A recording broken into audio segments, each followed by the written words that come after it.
जळगाव जिल्ह्यात अवैध हातभट्टीची दारू निर्मिती रोखण्यासाठी तसेच नदीपात्रातून होणाऱ्या बेकायदा वाळू उपशाला आळा घालण्यासाठी जिल्हा प्रशासन आणि पोलिसांनी संयुक्त कारवाईची मोहीम हाती घेतली आहे. बुधवारी जिल्हाधिकारी रोहन भोगे आणि पोलीस अधीक्षक श्रीकांत हिवरे यांनी स्वतः नदीपात्रात जाऊन पाहणी केली. यावेळी संबंधित अधिकाऱ्यांना अवैध धंद्यांविरोधात कठोर भूमिका घेण्याचे निर्देश देण्यात आले.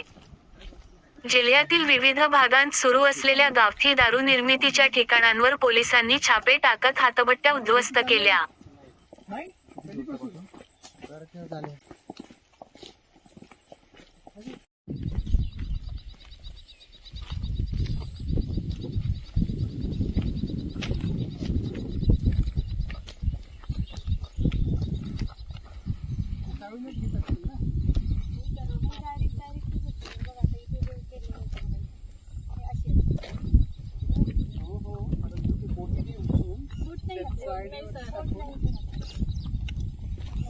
काढून ठेवलेली काठी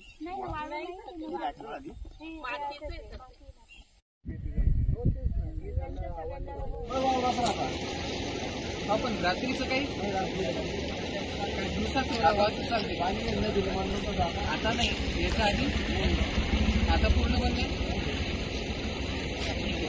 काही असेल तर सांगा. तात्काळ मंडळ अधिकारी तलाठी किंवा तहसीलदार मॅडमला कॉल करा किंवा आम्हालाही कॉल केला तर चालेल. ठीक आहे. वाळू वगैरे चालू आहे. आता तर काही पाणी दिला, पाणी आलं तर आम्हाला त्याच्या आधी चालू आपलं दुकान इथंच आहे. आपल्याला येतात आता तर आधी चालू होते. पाणी नाही होते ना उन्हाळ्यात.